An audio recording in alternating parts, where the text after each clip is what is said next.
Ah, c'est parti. Je veux bien que tu passes le slide, Stéphane, s'il te plaît.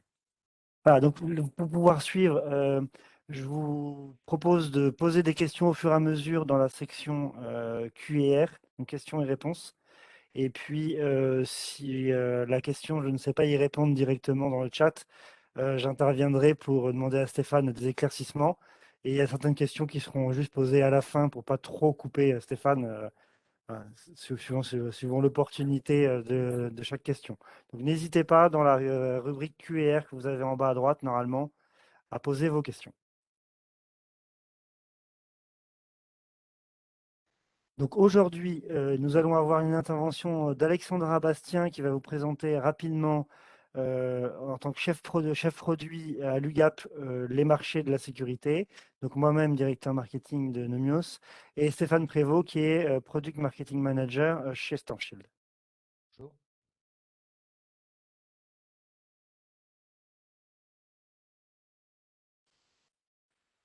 Donc l'agenda, une petite présentation de l'UGAP, puis on laissera la main à Stéphane qui montrera les enjeux du monde hospitalier, des points de vigilance, les moyens de protection, quelques exemples de use case, et enfin on parlera aussi de France Relance, qui est quand même important en cette deuxième partie de 2021 pour financer tous vos projets de sécurité. Alors, je vais passer la main à Alexandra dans un premier temps pour que vous nous présentiez les marchés de cybersécurité à l'UGAP. Oui. Bonjour à tous, merci Romain. Effectivement, Alexandra Bastien, donc chef de produit IT à l'UGAP, en charge notamment de ce marché cybersécurité infrastructure. Effectivement, j'en profite, je voulais faire un bref rappel en fait sur l'offre UGAP en matière de cybersécurité. Vous rappelez que cette offre aujourd'hui contient trois volets. Si on peut passer sur la slide suivante, voilà, merci. Contient trois volets. Le volet principal qui est encadré en bleu au milieu, c'est un volet infrastructure et mobilité qui est justement porté par le titulaire Nomios ici présent et avec l'appui de plusieurs constructeurs de renom, notamment Stormshield. Mais on a également deux autres marchés en contrôle et sécurisation des accès avec SCC et Firewall en complément de parc avec Orange Cyberdéfense qui viennent compléter notre offre cybersécurité infrastructure. Parallèlement à ça, sur la slide suivante, en fait, j'ai rappelé également que nous avions d'autres marchés qui peuvent compléter cette offre infrastructure, puisqu'on a des marchés de prestations de conseil et d'accompagnement en sécurité des systèmes d'information, notamment un marché qui est porté par Advance, qui permet de conserver, rétablir et garantir la sécurité des SI, mais également d'autres marchés que vous connaissez peut-être ou pas encore, le marché multi-éditeur comment porté également par SCC, avec plus de 3500 éditeurs en catalogue. Et également, on peut citer un autre marché de prestations relatives au centre de données, porté par Atos et APL, et qui permet de faire tout un tas d'audits, études, audits et accompagnement pour vos data centers et notamment sur une nouvelle partie Green IT. Voilà, je voulais juste faire un bref rappel. Je laisse la parole maintenant à nos intervenants.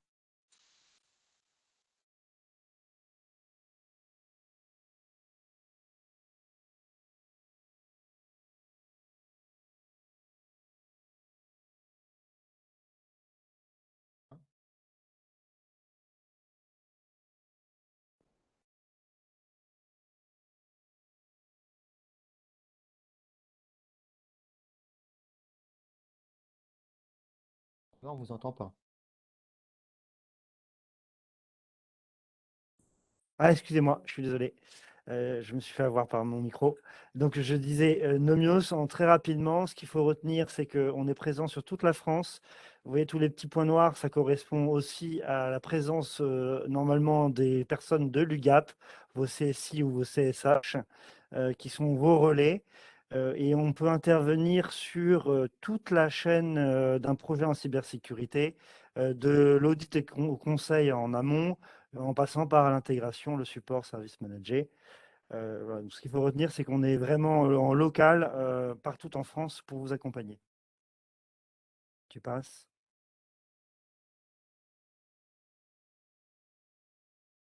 Donc, sur le marché de l'UGAP, aujourd'hui, on a Storm Shield, donc c'est le sujet du jour. Sachez que, il y a d'autres segments que vous pourrez consulter, notamment sur le site de l'UGAP, sur la partie sécurité d'infrastructure. Vous aurez le détail de toute l'offre. Et donc aujourd'hui, on va parler du segment UTM qui s'appelle UTM, qui est tenu par Storm Shield.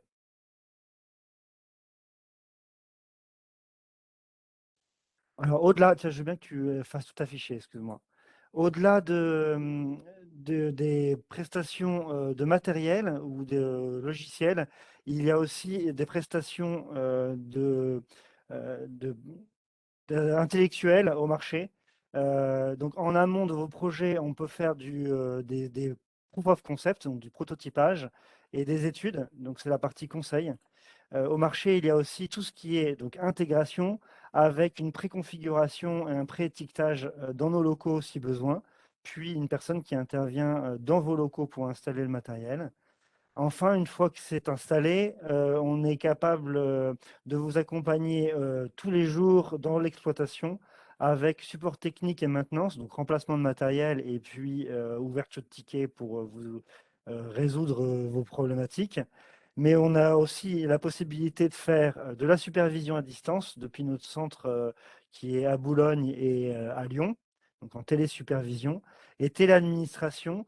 Donc là, c'est des personnes qui seront supplémentaires dans votre équipe à distance, toujours depuis la France, et qui vous permettront de prendre une partie de vos change pour alléger votre charge et éventuellement rajouter de l'expertise.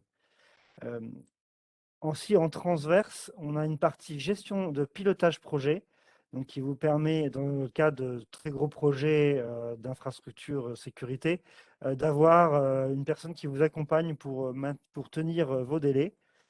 Et enfin, il y a aussi une partie formation certifiante. Donc, si vos équipes ont besoin de formation, notamment en Storm Shield, on est capable de vous revendre des formations certifiantes Storm Shield pour faire monter en compétence vos équipes. Alors, je crois qu'on a fait le tour au point de vue Nomios, donc je vais passer la main à Stéphane pour parler plus spécifiquement des enjeux dans la santé. Merci Stéphane. Merci Romain, merci Alexandra pour cette introduction. On va maintenant rentrer dans le vif du sujet, hein. Je suis Stéphane Prévost, je suis Product Marketing Manager chez StormShield.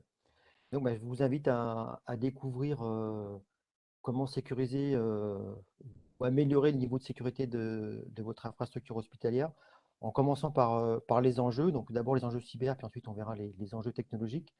Et au niveau de ces enjeux de cybersécurité, et du monde hospitalier face à la menace cyber, je vous inviterai à vous projeter. Alors malheureusement, une année en arrière, hein, c'est un peu, c'est pas très joyeux parce qu'on est en pleine pandémie. À la fin du mois de mars 2020, on est juste à la fin du premier confinement. Et là, on se rend compte qu'on a plus de 475% d'augmentation des actes de malveillance qui ciblent les hôpitaux entre février et mars 2020. Alors, c'est pas uniquement la France, avec les attaques qu'on a pu connaître à Rouen en fin 2019, ou la PHP. Ça cible également les États-Unis, ça cible la Roumanie, ça cible la Tchécoslovaquie. Puis ça se propage, je dirais malheureusement, petit à petit, jusque l'Afrique du Sud a été impactée également, les États-Unis. Donc vraiment des opérations d'hackers ouvertes, hein, pleinement assumées. On pensait avoir une trêve liée à la pandémie et pas du tout. Et ça continue en 2021 avec Villefranche-sur-Saône, avec Dax. Donc ils ne se sont pas arrêtés là. Et, et en fait, on peut se poser la question, est-ce que ces cyberattaques, elles sont vraiment liées c'est un effet Covid-19? Est-ce qu'elles sont liées à la pandémie? Alors, en partie, oui. On verra que c'est effectivement les cyberattaquants ont profité de cette pandémie pour véhiculer leur cyberattaque. Mais on peut se poser la question de savoir si c'est vraiment un phénomène simplement conjecturel et si c'est pas aussi un phénomène structurel. Euh, de fait que, dans un premier temps, ce qu'il faut savoir, c'est qu'un hôpital, c'est une cible de premier choix.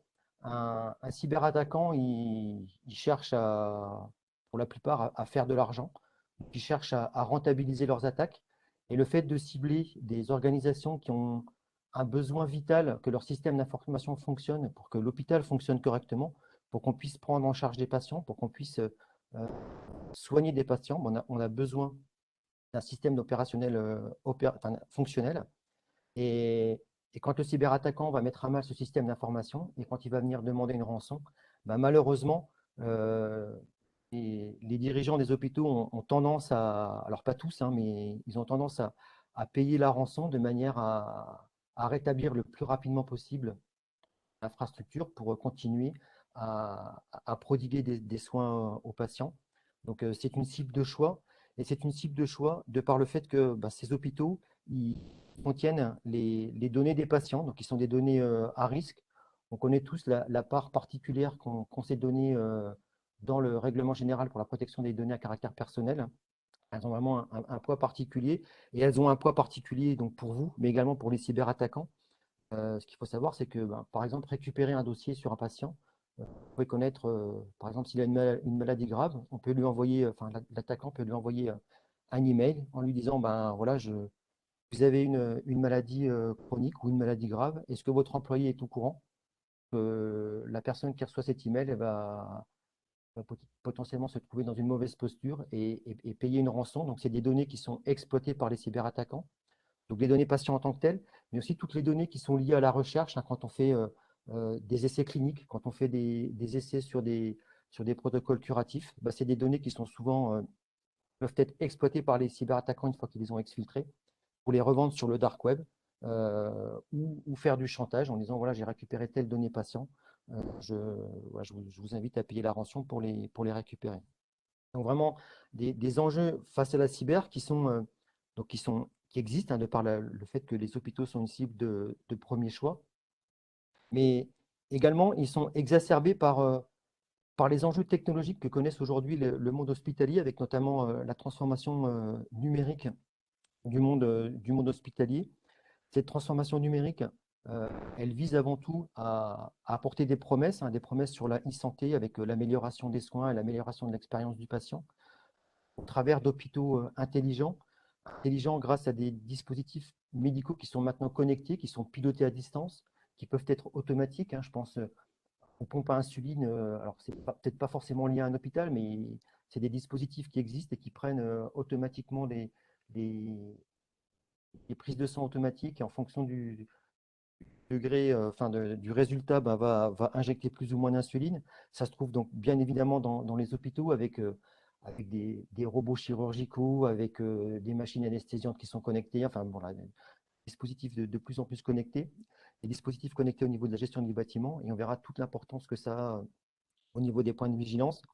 Et puis tout ça, ça remonte des informations dans le cloud, donc beaucoup de données avec du big data, mais aussi de l'intelligence artificielle. Donc ces données remontées en masse, elles permettent de lancer une intelligence artificielle. Et cette intelligence artificielle, ben, c'est un exemple probant des promesses qu'apportent ces hôpitaux, c'est cette transformation numérique, où avec, on va être capable de, euh, de lancer des algorithmes d'intelligence artificielle sur des imageries médicales.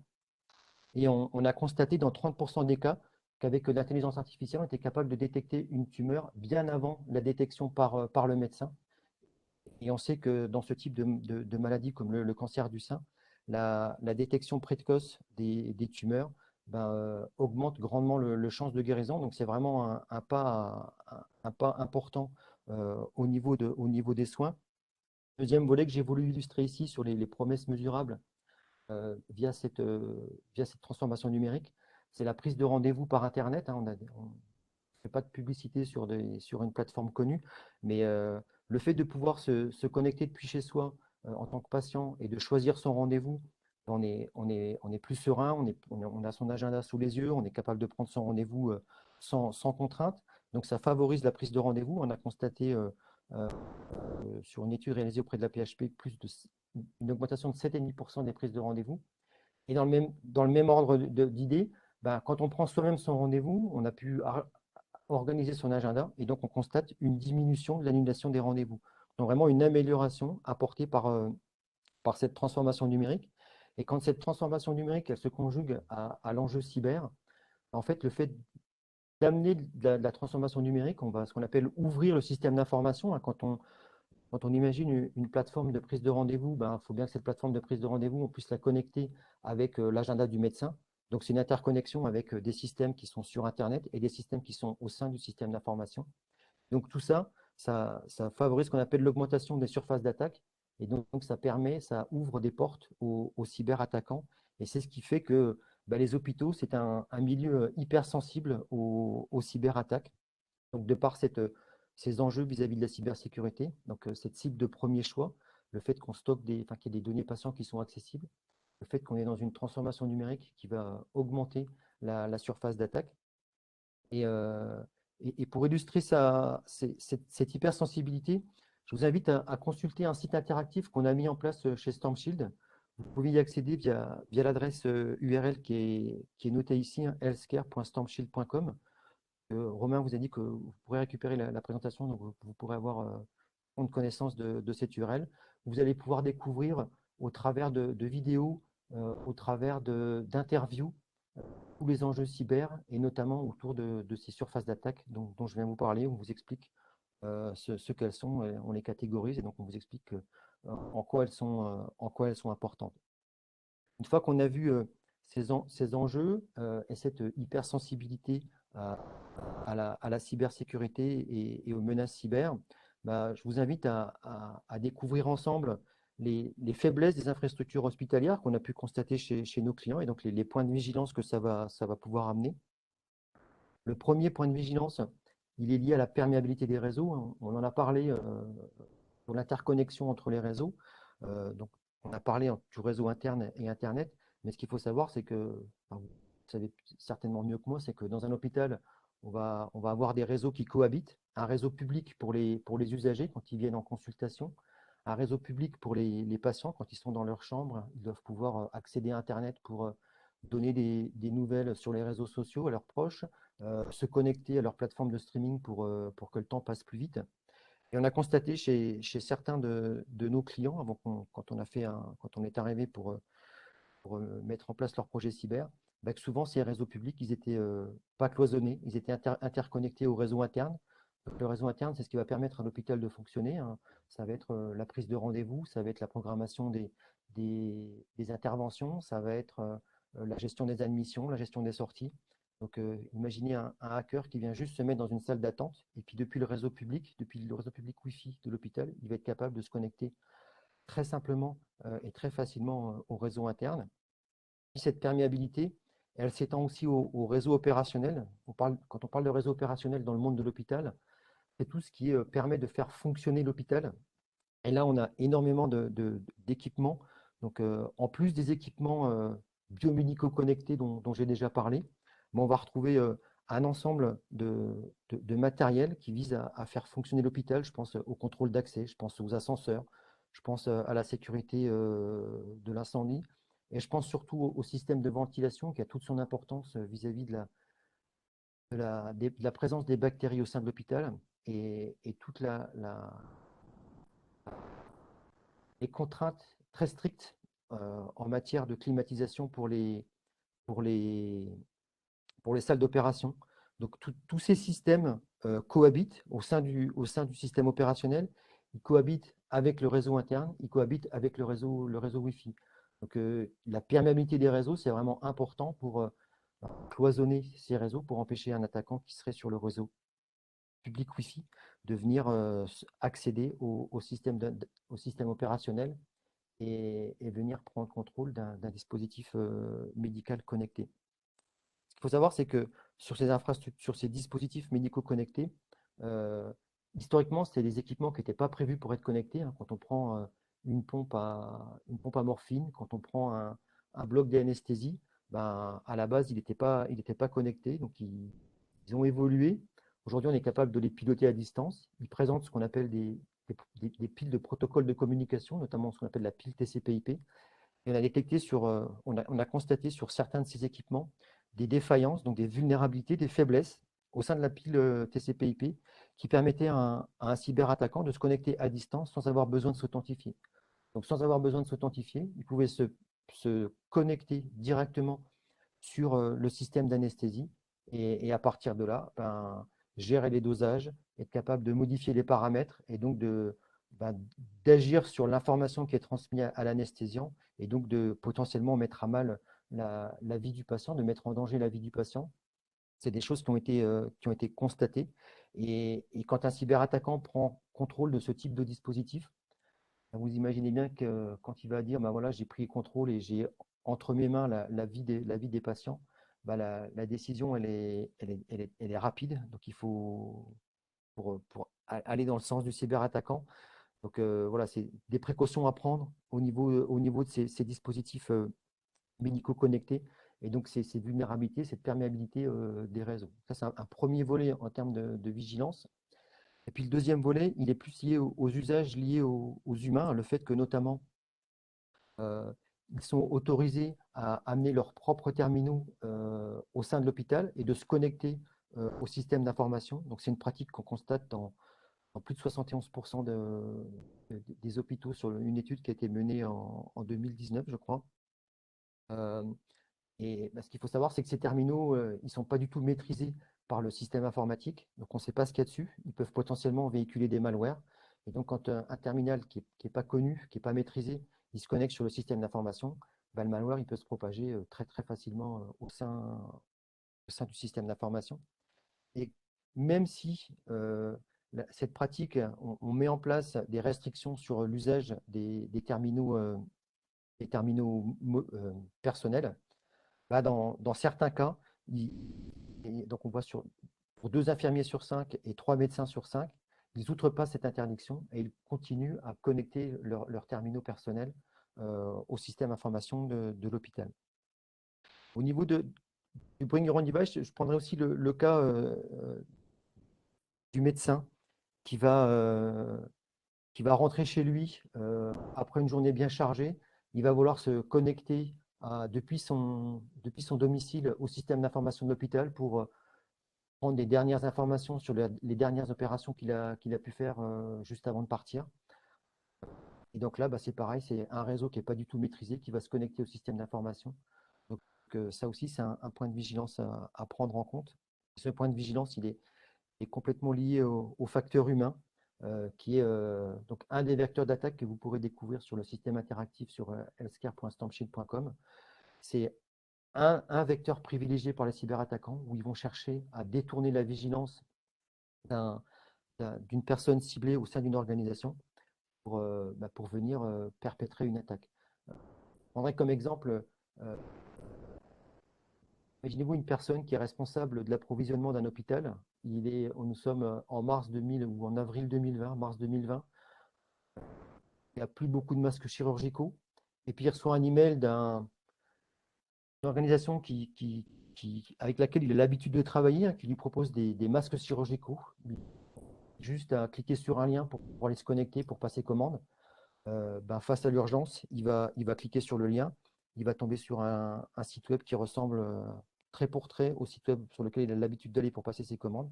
Il se trouve que ce site web, ce n'est pas le site web du fournisseur habituel, c'est un site web DFC, on parle, géré par un cyberattaquant et qui va perpétrer son attaque par ce moyen-là. Donc, quand j'ai dit tout à l'heure, la crise Covid a favorisé la croissance des cyberattaques. C'est un des exemples qu'on peut citer par rapport à cette exploitation de la pandémie mondiale. Et ce facteur humain, il est exacerbé par le fait que dans les hôpitaux, on gère des priorités, on est souvent face à l'urgence médicale. Et quand on est devant son poste de travail et puis qu'on voit un patient arriver dans un état critique, eh ben, on laisse son poste comme ça, sans vigilance, sans prendre soin de le verrouiller. Donc là, c'est une porte d'entrée pour les cyberattaquants pour venir, ne serait-ce que soit prendre directement accès et installer un malware, soit juste mettre une clé USB dessus, qui contient un malware qui va s'installer et qui va pouvoir pénétrer dans le système d'information. Au niveau de la question des priorités, je voudrais illustrer ici également une notion importante en matière de cybersécurité qui est la gestion des mises à jour des systèmes d'exploitation, des mises à jour des applications. C'est une pratique qui est importante de manière à profiter des derniers correctifs. Ces correctifs, ils vont corriger parfois, enfin souvent, des vulnérabilités, des faiblesses, soit dans le système d'exploitation, soit dans les applications. Donc, c'est une bonne pratique qui permet de limiter la surface d'attaque en corrigeant des failles, en corrigeant des vulnérabilités. Et dans des systèmes opérationnels comme les hôpitaux, où on a besoin de maintenir le système opérationnel, je dirais 24 heures sur 24, bah, c'est difficile de trouver des créneaux de maintenance pour faire ces mises à jour. C'est compréhensible. Et donc, du coup, c'est quand même un point de vigilance à apporter pour essayer de mettre en place ces pratiques-là. Et souvent, c'est vrai que c'est des choses qui ne sont pas possibles parce que le système est vieillissant. Quand on acquiert un équipement comme un IRM qui coûte une centaine de milliers d'euros, bah c'est un équipement qui va s'amortir sur de très nombreuses années. Et le poste de contrôle qui est livré avec, bah, il a un système d'exploitation qui, au fil du temps, va devenir obsolète et qui va présenter des failles qui pourront être exploitées par les cyberattaquants. Donc, quand on voit ces points de vigilance-là, bah, tout ça en plus, c'est exacerbé par le manque de moyens qui a été constaté dans les hôpitaux. On en a beaucoup parlé à la fin de la première vague de confinement l'année dernière. On a parlé beaucoup des moyens personnels, mais ce qu'il faut savoir, c'est que bah, dans les grands hôpitaux de France, le budget alloué au numérique, c'est seulement 1%, donc qui est bien en dessous des budgets qui sont alloués dans les pays du nord de l'Europe. Et dans ce budget de 1%, on inclut également la cybersécurité. Donc on verra à la fin justement que le dispositif France Relance permet de pallier à ça. Mais il y a également des actions qui sont menées. Je pense notamment à l'APSIS qui fournit pas mal de conseils pour, ne serait-ce déjà qui sensibilise les hôpitaux à cet enjeu cyber face à la transformation numérique. Donc c'était important à noter. Donc voilà, face à ces points de vigilance, on va voir maintenant euh, quels moyens on peut mettre en place. Le principe, c'est de commencer petit à petit. Il ne faut pas chercher à sécuriser l'ensemble du système d'information tout de suite. Ce serait trop coûteux, ce serait trop long et on pourrait être presque découragé. Euh, le principe, on peut mettre en place des moyens organisationnels qui vont commencer à mettre en place des premières briques, notamment par la mise en place d'une cybergouvernance. La cybergouvernance, elle vise à quoi? Elle vise surtout à augmenter la résilience du système d'information en cas de cyberattaque. Ici, la question n'est pas de savoir si je vais me faire attaquer ou pas. On a vu, les hôpitaux sont une cible de premier choix. La question, c'est de savoir quand est-ce que je vais me faire attaquer. Et donc là, le principe d'une cybergouvernance, c'est de mettre en place des processus qui visent à définir des actions qui vont permettre de rétablir le système d'information le plus rapidement possible après une cyberattaque. Donc ça passe par une gestion des risques. Le but, c'est d'identifier les processus essentiels qui participent au bon fonctionnement de l'hôpital. Une fois qu'on a identifié ces processus essentiels, ces processus, ils font intervenir des équipements. Ces équipements vitaux, on va également les identifier, les cartographier pour amener justement cette cybersécurité autour de ces équipements en priorité. Puis ensuite, on va mettre en place donc, cette cybergouvernance à mettre en place des actions, à contrôler ce qu'on a mis en place, vérifier si ça marche. Si ça ne marche pas, eh bien, on reprend d'autres actions et progressivement, on va recontrôler et on va rentrer dans un cercle virtueux pour améliorer progressivement le niveau de sécurité. Donc à chaque étape, on va contrôler ce qu'on a mis en place précédemment, puis on va prendre soit des actions correctives, soit de nouvelles actions pour améliorer progressivement le niveau de sécurité du système d'information. Donc cette cybergouvernance, on l'a vu, elle passe par une identification des assets et c'est quelque chose qui est important, c'est la base de la cybersécurité, c'est de connaître les équipements qu'on doit protéger. Si on ne les connaît pas, eh ben, on ne va pas être capable de les protéger. Ça implique des applications qui pourraient être installées à l'insu de l'équipe informatique. Et ce qu'il faut noter ici, c'est que même pas un tiers des hôpitaux effectuent une cartographie de leurs dispositifs médicaux connectés. C'est un manque qui est important et c'est un point de vigilance à prendre en compte. Donc c'est effectivement un moyen organisationnel, mais c'est surtout un point de vigilance important pour identifier les risques, identifier les actifs qui sont à protéger. Une fois qu'on a mis en place, qu'on a identifié ces moyens organisationnels, on va pouvoir mettre en place des moyens techniques pour protéger son infrastructure, pour protéger ses postes. On verra à l'issue de cette partie, on abordera les produits StormShield au travers de deux cas d'usage. Donc avant de rentrer dans le détail de StormShield, les moyens techniques ils vont se baser sur deux types de protection. La protection des postes de contrôle ou des postes de travail. Ce qu'il faut savoir, c'est que les cyberattaques les plus courantes, enfin les plus sophistiquées, telles que les ransomware, sont des attaques qui visent à contourner les systèmes de protection qui sont mis en place. Je parle des antivirus. L'antivirus, pour fonctionner, il a besoin de connaître l'attaque, il a besoin de connaître le virus, c'est un peu comme un vaccin. Et donc les cyberattaquants, ils mettent en place des attaques qui sont inconnues. On parle d'attaques sophistiquées. Et donc le principe de contrôle de poste, c'est de renforcer en mettant en place des systèmes qui vont être capables de bloquer ces attaques sophistiquées. On va être capable aussi, il faudrait penser à mettre en place la gestion des périphériques. La clé USB, c'est un vecteur important. Je pense aux infirmières qui sont dans une salle qui font leur pause. Et puis, il y a une des infirmières qui revient de vacances. Elle va prendre sa clé USB sur laquelle elle a ses photos, puis elle va juste la mettre sur son poste de travail pour montrer ses photos. Mais il se trouve que cette clé USB, ben, on ne sait pas trop d'où elle vient. En tout cas, elle n'est pas connue du système de l'équipe informatique. Donc, elle peut potentiellement contenir un système malveillant. Puis un volet aussi important qui ne nécessite pas forcément des moyens techniques importants, mais des moyens organisationnels, c'est de sensibiliser le personnel soignant à l'utilisation de mots de passe forts et surtout à penser à verrouiller son poste quand on quitte à verrouiller sa session quand on quitte son poste de travail. Donc des moyens moins avancés pour renforcer le contrôle des postes.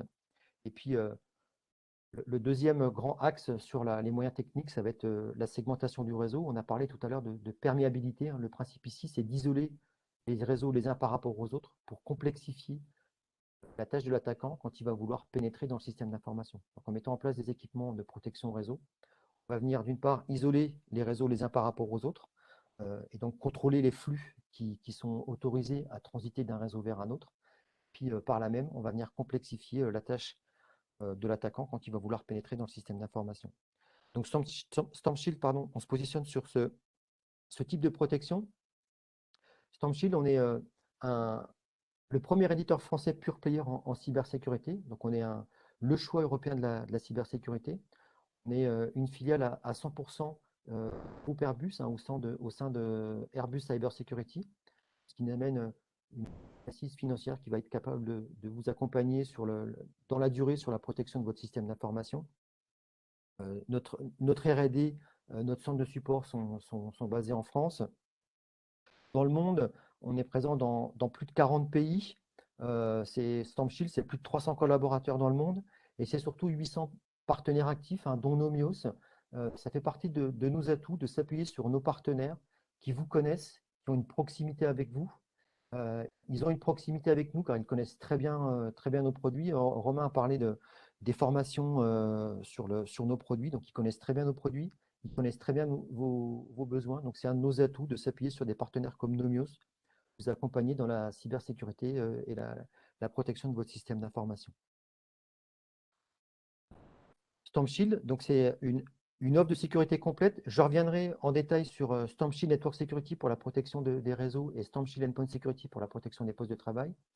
On a également une gamme de produits sur la protection des données qui va permettre de chiffrer des données, donc des données non structurées. Je pense par exemple, on va faire une extraction d'un dossier patient du système d'information dans le cadre d'un transfert vers un autre hôpital. On a parler d'urgence, on n'a pas trop le temps d'attendre que les systèmes se synchronisent. Donc, j'extrais le dossier passant pour l'envoyer par mail. C'est des choses qu'on a déjà constatées. Là, en chiffrant le données patient avec une solution comme StormShield Data Security, on va être capable de lister les personnes qui sont autorisées à consulter ce données patient et pouvoir le transmettre par mail en toute sécurité. Et puis, enfin, on a une offre dédiée aux environnements industriels et opérationnels avec Industrial Security, où là, on a toute une expertise au niveau des protocoles de communication réseau qu'on va être capable de venir contrôler et filtrer en fonction de qui fait quoi au sein du système opérationnel. Nos atouts, donc on a parlé, on a parlé de proximité, on a parlé d'expertise. Je n'en ai pas parlé, mais StormShield, c'est le rapprochement de deux entreprises qui s'appelaient Netask et Harkoon, qui ont plus de 20 ans d'expérience dans le monde de la cybersécurité. Donc, c'est des équipes de passionnés.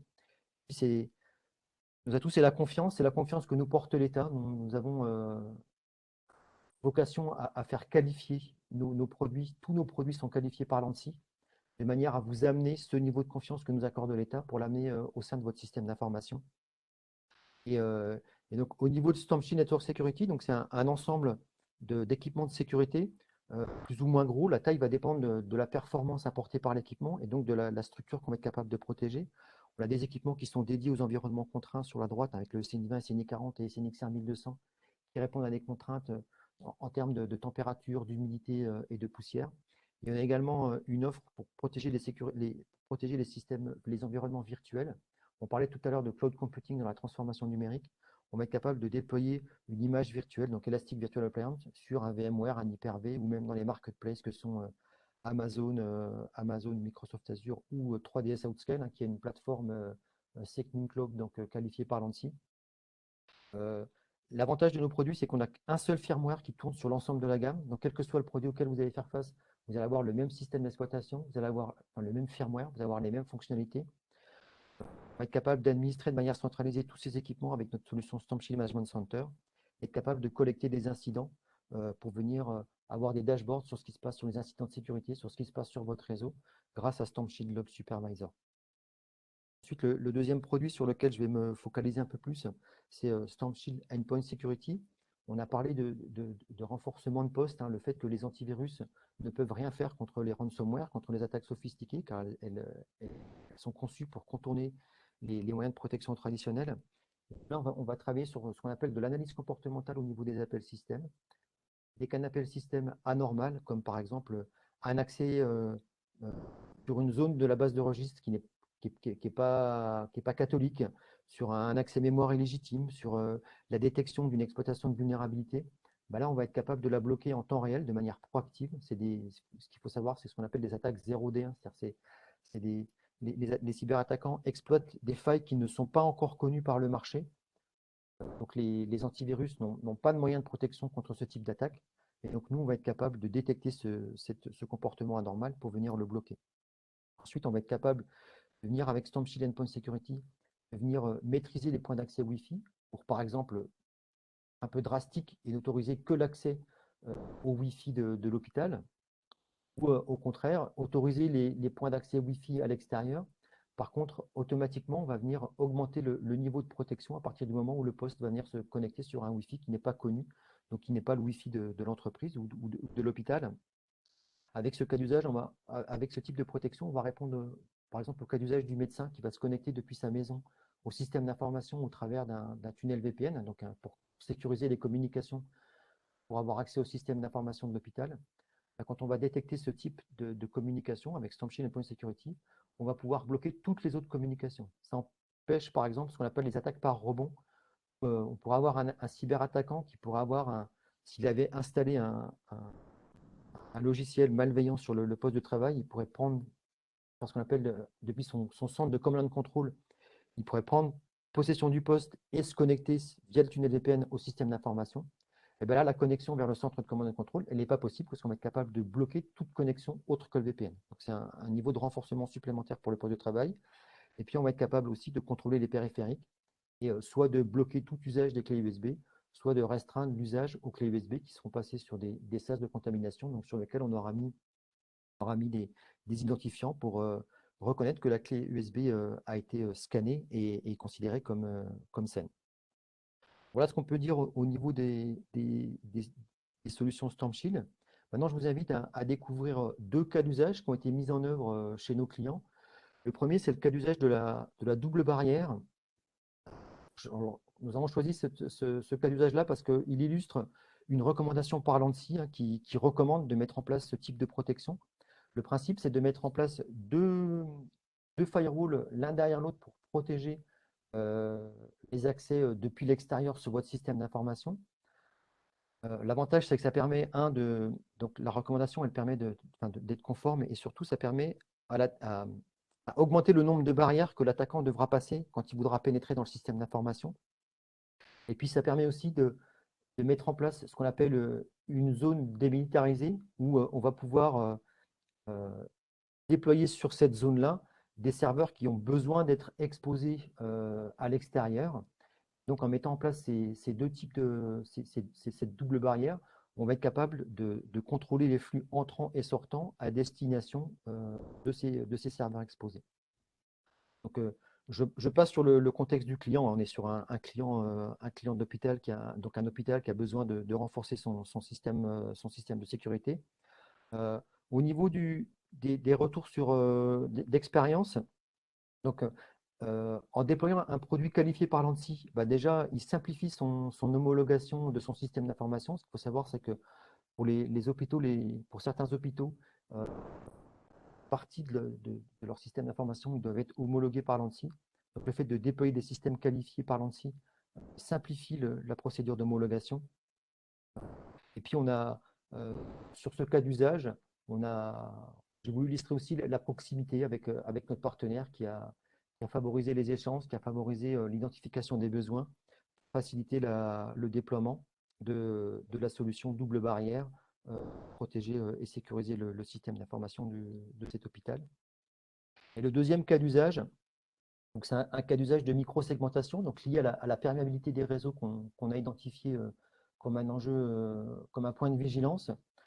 Alors il se trouve que ce client avait également mis en place de la double barrière, donc il avait une double barrière en protection périphérique, et au sein de son système d'information, il a déployé des équipements pour venir segmenter son réseau, pour isoler les actifs les plus sensibles les uns par rapport aux autres, pour isoler les réseaux les uns par rapport aux autres. Donc, pour piloter l'ensemble de cette infrastructure, il a déployé la solution, notre console de management Storm Shield Management Center, pour avoir une politique de sécurité unique et la piloter de manière centralisée.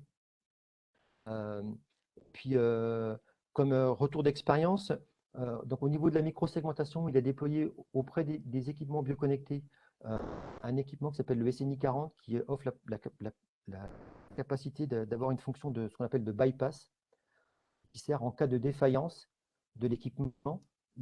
Elle garantit le bon fonctionnement et l'acheminement des commandes aux dispositifs biomédicaux. Donc, on a zéro impact sur le système opérationnel. Donc, si l'équipement est défaillant, on va juste se considérer comme un fil et donc laisser passer toutes les communications pour favoriser la continuité de service. On a ce déploiement donc, au plus près des équipements biomédicaux. On a profité de notre expertise, de notre offre industrielle et notre capacité à faire du Deep Packet Inspection, donc de l'inspection approfondie des paquets, pour venir vérifier qu'ils sont bien conformes aux standards et qu'ils ne véhiculent pas de paquets malveillants, et qu'on peut même aller jusqu'à, alors on ne l'a pas mis en place ici, mais on peut même aller jusqu'à contrôler que la commande elle est bien en adéquation avec le processus opérationnel qui est en vigueur dans le système opérationnel. Là encore, on a profité, le client a profité de la confiance que nous accorde l'ANSSI sur les produits qualifiés. Ce qu'il faut savoir sur les produits qualifiés, c'est que la cible de sécurité, elle est définie par l'ANSSI.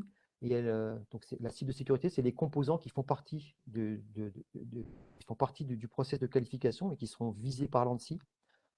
Et cette cible, elle est définie au travers de cas d'usage qui répondent aux besoins des institutions gouvernementales, des collectivités locales et des hôpitaux. Donc, un point important à noter. Et puis, en dernier lieu, je noterai l'intégration sans impact sur le client et la facilité de déploiement, où là, j'illustre une fonction particulière de nos équipements qui est un réel avantage par rapport à la compétition, qui est ce qu'on appelle le routage transparent. Ce qu'il faut savoir, c'est que quand on déploie un équipement de sécurité, on est souvent amené à modifier le plan d'adressage parce qu'il faut que les flux réseau transitent vers cet équipement de protection. Et bien avec nos équipements, ce n'est pas la peine de modifier le plan d'adressage. On va bien sûr avoir à faire du câblage. Par contre, on est capable de s'intégrer de manière complètement transparente, sans modifier le plan d'adressage, au sein du système d'information. Et ça, c'est un réel plus et ça facilite grandement le déploiement des solutions de sécurité. Donc voilà ce qu'on pouvait dire au niveau des moyens techniques. Alors effectivement, ah oui, j'avais juste oublié ce point-là parce que quand j'ai parlé de la gamme Storm Shield Network Security, donc j'ai présenté toute la gamme. Ce qu'il faut savoir, c'est que tous les équipements ne sont pas présents au catalogue de l'UGAP. Donc ici, on liste les équipements qui sont présents au catalogue de l'UGAP. Donc on retrouve la plupart des équipements. Il y a juste des équipements Wi-Fi qui ne sont pas disponibles. et notamment un équipement qu'on a sorti tout récemment en septembre, donc le mois dernier, qui ne figure pas encore au catalogue du GAP, mais qui… Voilà, le bon mot, Stéphane, c'est effectivement encore. Voilà. C'est-à-dire que si on qualifie d'abord vos besoins et s'il se trouve que votre besoin n'est pas dans le catalogue, on est capable de trouver, d'enrichir le catalogue avec des nouveaux produits. Alors ça se fait pas hyper facilement, mais en général, avec ce qu'on a là, on s'en sort. Et si besoin, dans tous les cas, on aura qualifié votre besoin et on rajoutera ce qu'il faut pour que ça fonctionne. Notamment, par exemple, on n'aura pas le SNI 20, on n'a que le SNI 40, voilà. On n'a pas le Wi-Fi. Mais globalement, on s'en est sorti jusque-là depuis 3 ans, donc on devrait continuer. Merci Romain. Et donc justement, pour déployer ces moyens de protection, ça, effectivement, c'est des dispositifs physiques, virtuels, qui ont un certain coût. On a parlé du manque de moyens des hôpitaux. Et donc, pour faire face à ce manque de moyens, l'État a lancé un dispositif qui est conçu pour élever le niveau de sécurité, qui s'appelle France Relance. Donc, France Relance, c'est un dispositif qui est doté d'un budget de 136 millions d'euros, qui est complètement géré et piloté par l'ANSSI. Sur ces 136 millions d'euros, il y en a 25 qui sont pour la protection de la santé, donc des hôpitaux et de la santé, 60 millions pour les collectivités locales, donc les mairies, les conseils régionaux, les métropoles. Et la différence, hein, on voit bien que 60 plus 25, ça ne fait pas 136.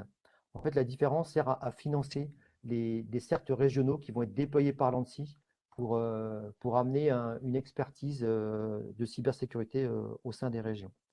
Donc ce dispositif France Relance, il se caractérise par deux grands volets. Un volet parcours de sécurité qui est plutôt à destination des structures qui sont peu matures ou qui ont peu de moyens euh, en matière de cybersécurité. On va voir en détail ce que c'est que ce parcours de sécurité.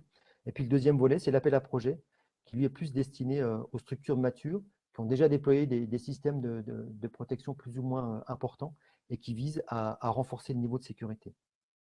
Donc, au niveau du parcours de sécurité, il existe 4 parcours de sécurité qui sont calqués sur le niveau de maturité du système d'information à protéger. Donc, soit on n'a aucune protection, on va partir du parcours de fondation, soit on a déjà mis en place un certain nombre de systèmes en place et on partira plutôt sur un parcours renforcé. Donc, on retrouve ces parcours, ils sont illustrés par 8 thèmes de sécurisation et ces 8 thèmes, ils dépendent bien sûr de la maturité et du niveau de maturité en termes de cybersécurité de votre système d'information. Ce parcours de cybersécurité, il est constitué de 2 packs.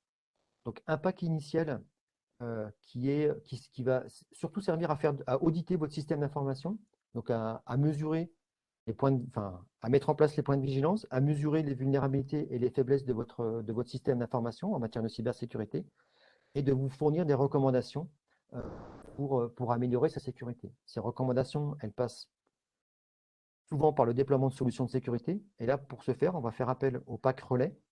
Euh, donc, le pack initial peut être financé jusqu'à 100% par l'ANSSI, alors que le pack relais, lui, va être financé que jusqu'à 70%. En effet, dans le dispositif France Relance, l'ANSSI considère que l'organisation doit s'investir en matière de cybersécurité et donc doit participer au déploiement des solutions de sécurité. Juste ce qu'on peut noter ici, c'est que le budget global maximal pour chaque projet, donc incluant le pack initial et le pack relais, est de 100 000 euros par projet. Ensuite, le deuxième volet, c'est les appels à projets. Donc là, le principe, c'est on a déjà un système de sécurité qui est en place. L'idée, c'est de l'augmenter. Le principe, c'est de passer classiquement par un appel à projet. Mais avant de lancer cet appel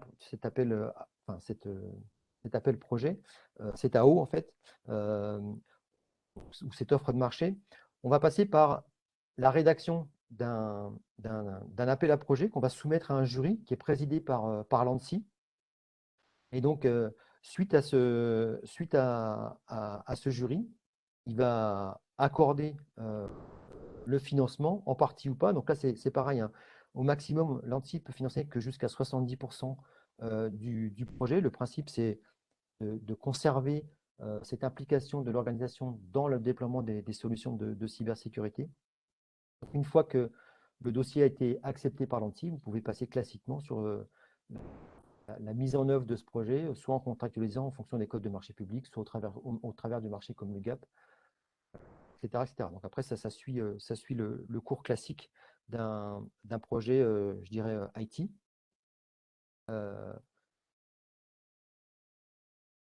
Donc, comment bien présenter son projet?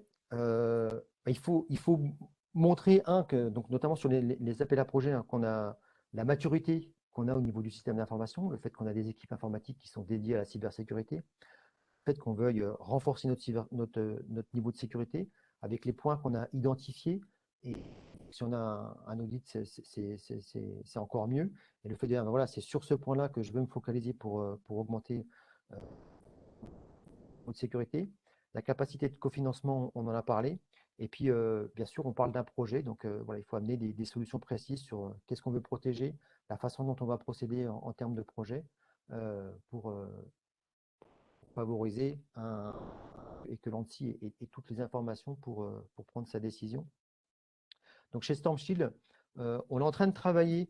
Alors, c'est une information qui est toute récente. Hein, on est en train de travailler sur des documents qui vont pouvoir vous aider justement à rédiger ces projets pour soumettre à l'ANSSI. Donc, ce qu'il faut savoir, c'est que c'est des projets qui doivent rentrer dans le périmètre lié à la recommandation faite par l'ANSSI sur la protection des systèmes industriels. Donc là, sur Stormshield Network Security, bah, c'est des projets qui vont tourner autour de la double barrière, parce que c'est recommandé par l'ANSSI. C'est des projets autour de la segmentation, donc soit de la micro-segmentation au sein du système opérationnel. Encore que la partie opérationnelle n'est pas couverte par le dispositif France Relance. Par contre, on peut faire de la segmentation au niveau du système informatique classique. Hein. Par exemple, ne serait-ce que cloisonner les réseaux publics et les réseaux internes, ça c'est la base et ça rentre complètement dans la segmentation. Et on parle aussi de segmentation quand on parle de déploiement d'équipements de sécurité entre le système informatique traditionnel et le système opérationnel. Voilà, il faut proposer des projets donc, qui suivent les recommandations préconisées par l'ANSSI, hein, qu'on retrouve en bas en bleu, hein, R1, R2, R5, R6, hein, qui sont essentiellement sur la double barrière, sur le fait de favoriser des produits qualifiés et des produits physiques. Et puis, l'ANSSI, on va faire un peu de cocorico. Hein. L'ANSSI est une institution gouvernementale, donc elle appréciera le fait de favoriser un éditeur français. Au niveau de Stormshield Endpoint Security, le principe, c'est identique, hein, c'est de mettre en place donc, un projet pour favoriser la protection des postes de travail. Ce qu'il faut savoir, c'est qu'une solution comme Stormshield Endpoint Security peut faire l'objet d'une acquisition dans le cadre du plan France Relance. Donc, c'est ce qu'on peut noter sur ce slide. Il est important à noter sur le déploiement d'une solution pour renforcer le niveau de protection des postes de travail. Voilà, j'en ai terminé avec ma présentation. Alors, oui, juste un petit mot donc sur la partie UGAP. Donc, comme tu disais très bien, Stéphane, une fois qu'on a passé l'audit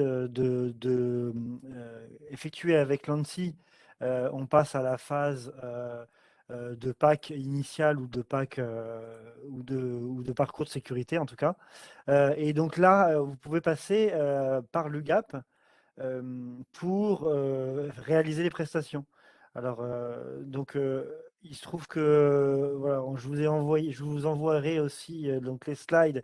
Il y aura ce slide-là, et donc on peut intervenir nous classiquement sur un pack relais.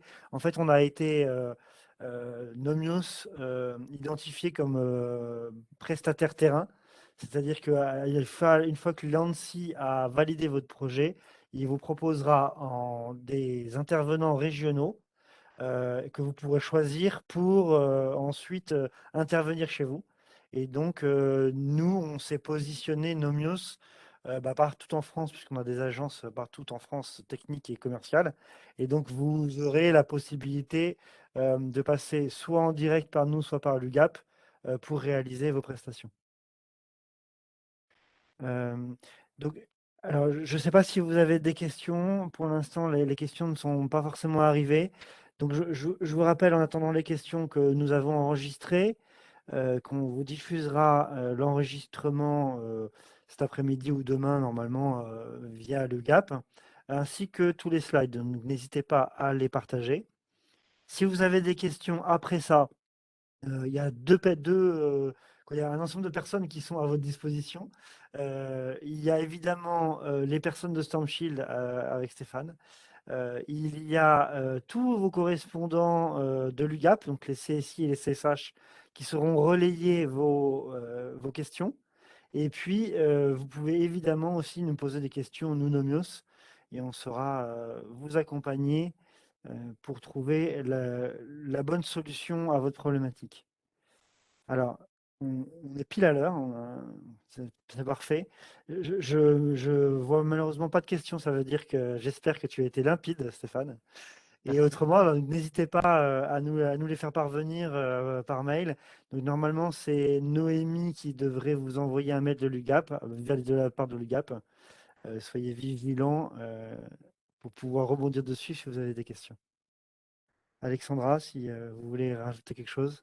Non, non, bah, c'est très clair. Effectivement, vous recevrez un petit mail de l'UGAP avec tous les éléments, la présentation, le replay, et n'hésitez pas à rebondir dessus. Effectivement, tous les CSI sont à votre disposition, les CSI et puis les chargés d'affaires hospitaliers.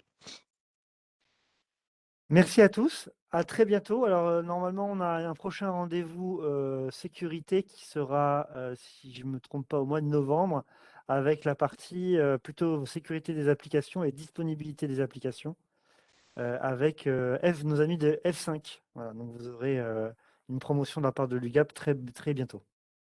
Merci beaucoup. Merci pour votre attention. Merci à tous. Au revoir. Merci. Bonne journée. Au revoir.